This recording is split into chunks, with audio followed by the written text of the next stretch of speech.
It's Hey Morton with Adina, D-Rock, and me, Rick, and we're here with someone really special today who is going to share her story, and I hope that her story is an inspiration to you because this is an exceptional woman. She comes our way courtesy of Just in Time for Foster Youth, an organization that with my entire beating heart I believe in and I want to support because I think what they do is amazing. And if you're aging out of the foster care system and feel like you've got nowhere to go, listen to Sherell and let her share her story. And if you're someone who can volunteer, I hope this inspires you to reach out and become a part of this organization because it's amazing. First of all, thanks for coming by.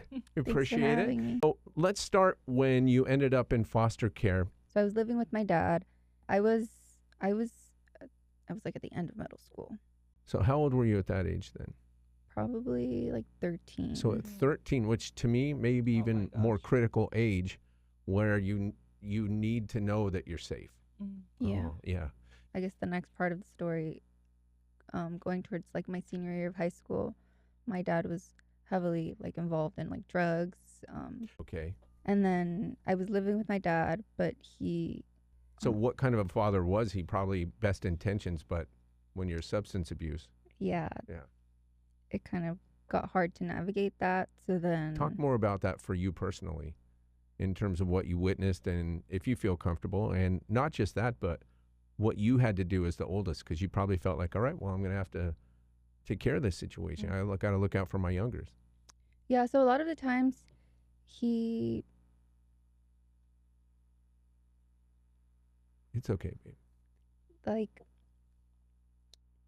I remember because he was such a heavy, like, user, there would be times where he would wake me up, like, at 4 in the morning when I had school the next day, and I would get no sleep. He'd, like, want to talk to me about, like, his issues with my mom, and that was just kind of something that it was, like, a back and forth conversation, and sometimes I feel like I was his therapist, but I feel like when I didn't tell him what he wanted to hear, like, he would get upset. Obviously, like, he would, like, hit me and stuff. And then it kind of just came to a point where I was like, okay, like, this is, like, not good. And so how do you end up in foster care?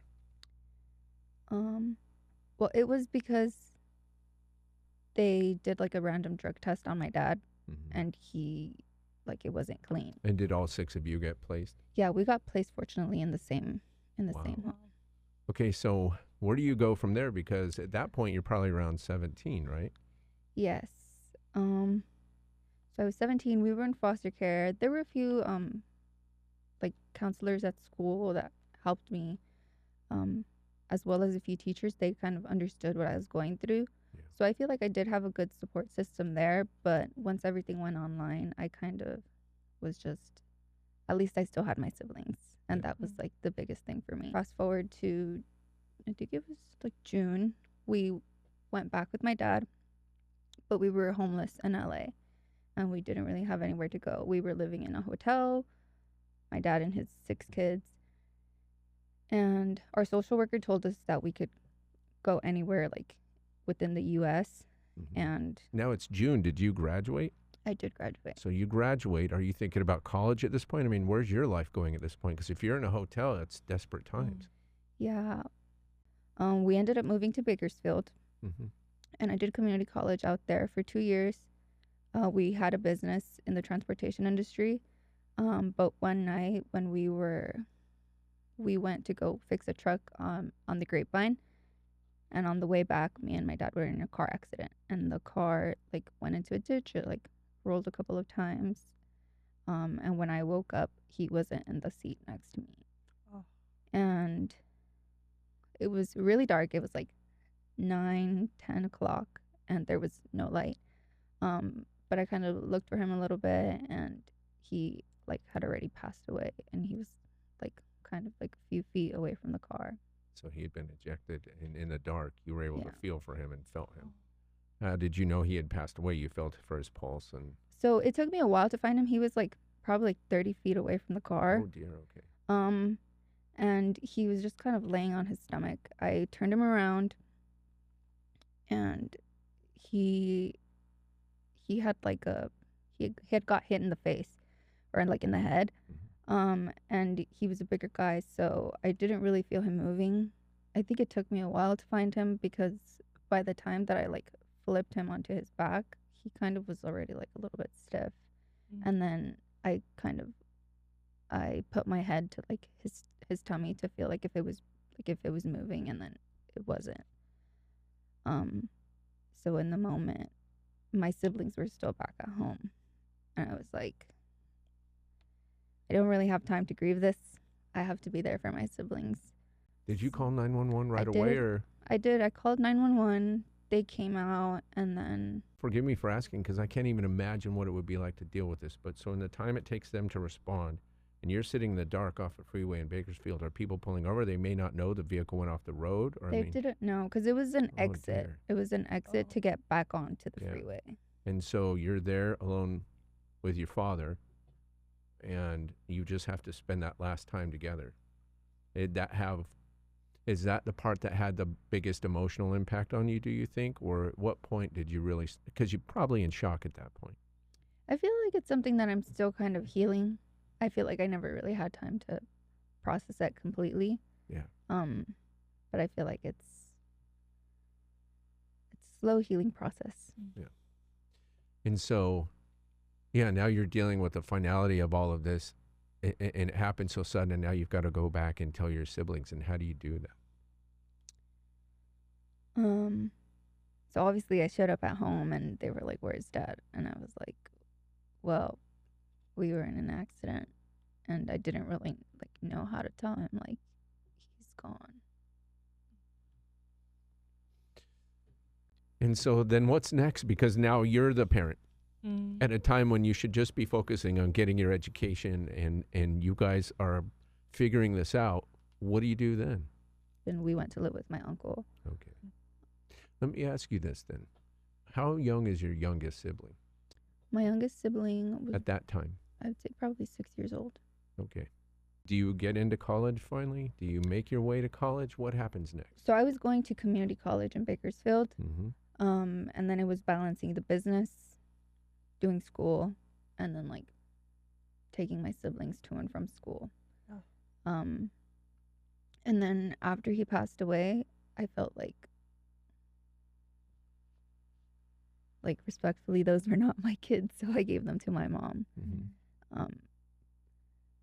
And which was, I know, not easy. It was not easy at all. Yeah.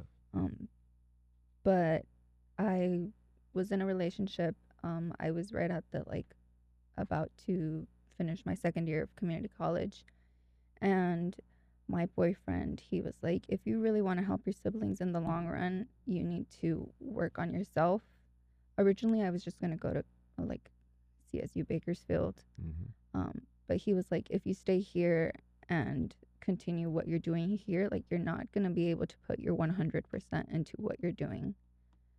And so there you are. Do you make it to SDSU? Yeah, so I transferred to SDSU fall 2022, and then I got a new roommate, and she introduced me to Just in Time. And that's where Just in Time. Yeah, and that's where Just in Time came into the picture. It's interesting because we always say, look, whether you're 18 or 26 years old, if you were in foster care for even one day, there is a community for you. And now here you are without family down here, without your siblings. They're trying to make their way. And you probably did need a community of support. What challenges were you facing at that time? Because I know they do a lot of different work. And what was it like when you got introduced to them? You're still processing trauma at that time. Yes. As well. Significant. Yeah.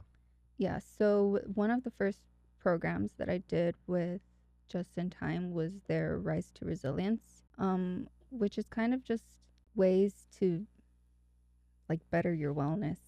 I would say. As you start building that relationship with Just in Time, and you make your way to today, so now you're here with us, and thank you for bravely telling your story, because I know that it's right in the lump of your throat, because it's in the lump of my throat too. I feel it. I understand it. I just want to jump over there and hug you. Hey, it's okay. What I want to say to you is, where are you now? Where do you find yourself? What do you love about yourself? What challenges are you taking on? What's next for you? I feel like, for me,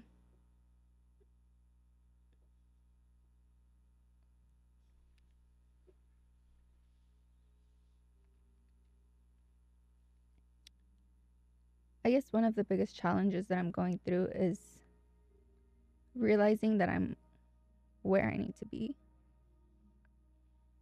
I feel like Just in Time has helped me realize that I am not the experiences that I've been through, and that I can bring so much more into the world. Just in Time gave me the space to understand myself and to start healing. And they really made it possible for me to understand that I have a community of support and encouragement, and that I can literally put my mind to whatever. Now, I was told that you speak several languages. I speak a few. I play 8 different instruments. Wow. Wait, what? How many? 8. What 8 instruments? List them real quick. So flute, piccolo. I started with piano, violin, cello, trumpet, saxophone, and clarinet. Wow. Wow. And so that must be an escape for you to be able to sit and play music and become adept at that. That's often something you see people that deal with trauma become very good at other forms of expression because it's an escape. Mm-hmm. How many languages do you speak? Is it 4? Yes. Obviously English, Spanish, French, and a little bit of Japanese. I'm studying abroad over the summer, so. Wow. Wow, you're awesome. The example you're setting already, trust me, it's making a difference. It really is. We love you. We love your story. Yeah. What challenges are you facing day to day now? As you get around San Diego, how do you manage doing that? You have your own car? Do you have trolley? Like, what do you do? I currently don't have a car. Oh, okay.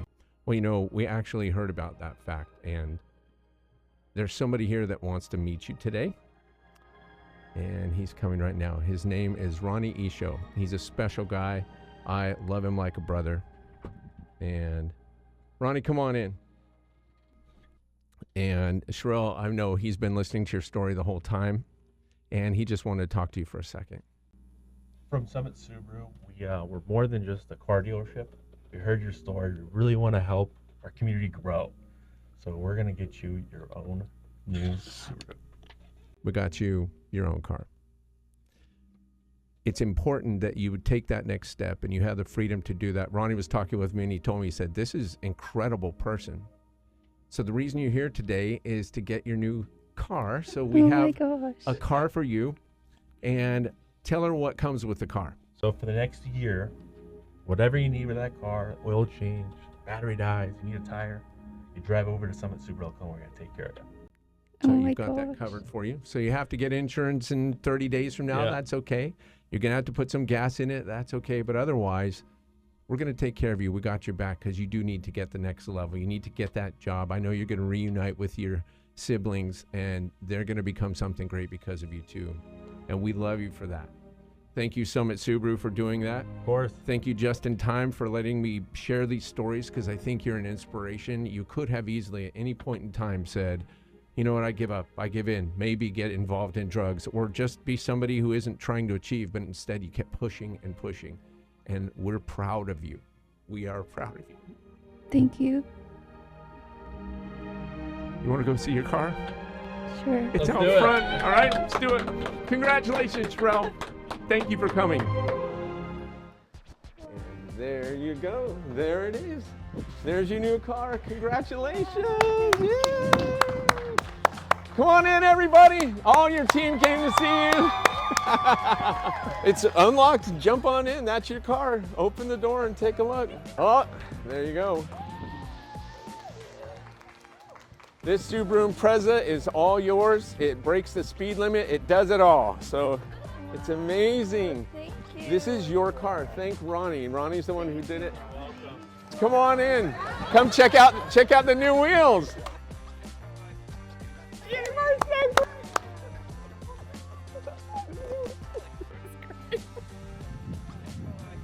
So Stephanie Poloco, who's in marketing, is also an incredible baker, and she's made you a custom Summit Subaru cake. Awesome. As our thank you to you. Thank you. Making this dream come true. Yes, thank you, Ronnie.